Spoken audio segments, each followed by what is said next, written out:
Sabi ng teacher ko nung ako elementary, breakfast should be heavy. Dapat daw sa umagahan ang pinakamaraming dapat nating kainin dahil yun ang pagsisimula ng isang mahabang araw. Kaya lang ay hindi naman kaanong nasusunod yun, lalo na ngayong malapit na akong sumahod ng millennial bonus from the government. Pagka kasi malapit na sumahod ng millennial bonus, yun yung mga pagkakataon na hindi na tayo kailangan kumain ng napakarami dahil kailangan na natin ng kaunting dieta para hindi naman napakadami ng ating maintenance medicines. Yun ang irony ng pagiging doble ng citizenship ng mga Filipinos. May discount sa transportation dahil saan pa ba naman ito pupunta ang mga taong medyo nakakaedad na. May discount sa hotel dahil sino pa naman ito kung mag-aaksaya ng panahon pumunta sa hotel ay kung sa bahay nga ay hanggang na makagulapay.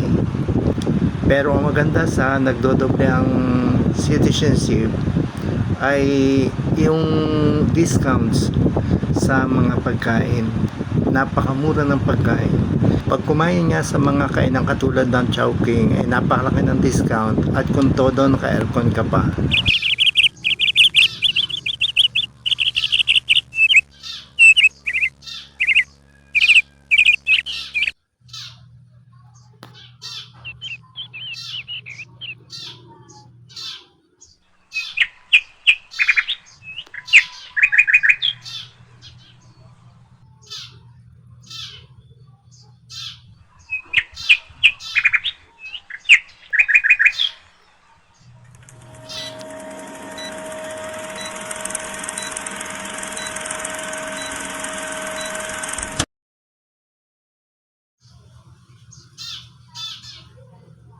Naisip ko rin nga na dapat talaga ay masarap ang agahan dahil nga yun ang simula ng araw.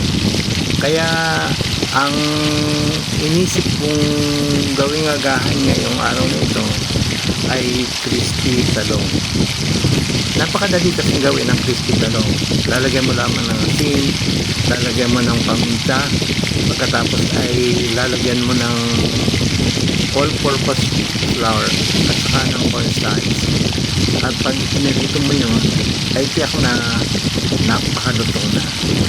Ari aking babalik ko rin na at pagka naman nasubrahan ang sunog ay hindi rin masarap, mapait. Ay ari tiyak na napakalutong na.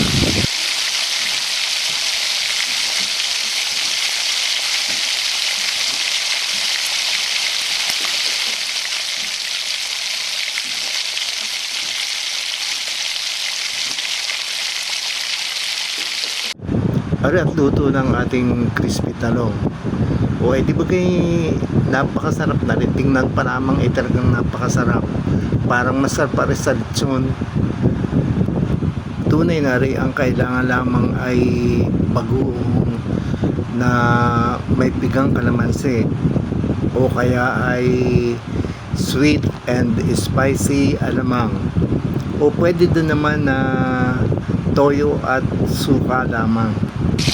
Ari pa at nasiglawan ko pa rin isang tuna mackerel na binili ko sa Dali. Ay di ang ginawa ko din ay binuksan ko, pagkatapos ay aking pinakuluan doon sa kanyang brine. At ang bala ko ay ikahin yung kanyang sabaw na iyon para lutong-luto. Sa bagay, luto na naman talaga iyon. Ayan, para garantisado ang sarap, ay nilagyan ko pa ng olive oil.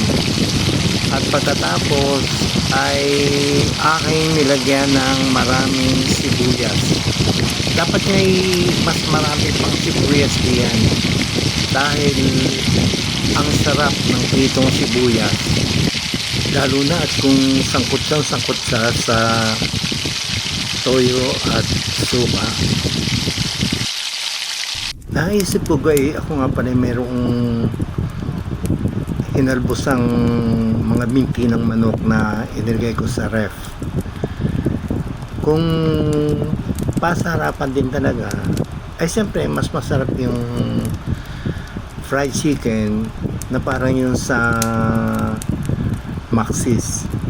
Dali, at ang gagamitin ko ay yung used oil para pagkakasigana rin ang ginamit ay hindi masyadong nagtitilapsikan ng mantika.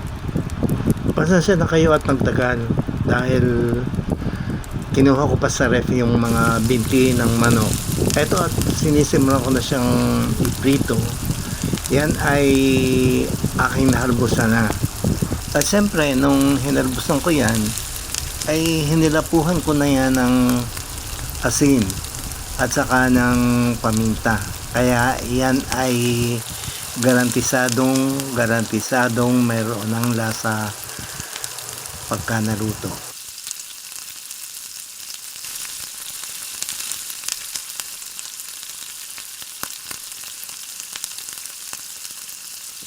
O ay tingnan ninyo, at kahit hindi ko tinatakpan ay hindi nagpipidansika ng mantika.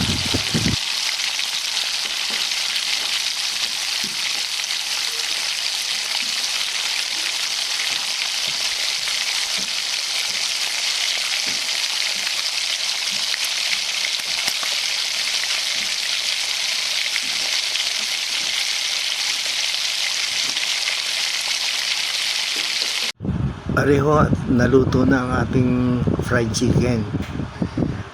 Pagka kumain ako ngayon ay napakasarap na sama-sama nung crispy talong, yung tuna steaks at saka itong fried chicken. Lasa ko naman ay isang napaka gandang umagahan na niyan. Bigaw. Yun lamang ang medyo malungkot-lungkot. Ang kanin ko'y ganito lang eh. Siguro ay ari kung tatakalin ay wala pang kalahating tasa. Yun ang sabi ng doktor eh.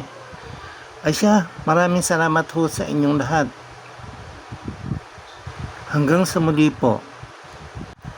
Kung nagustuhan po ninyo ang aking video, sana po ay subscribe ninyo, at kung hindi naman ay paki-subscribe na rin.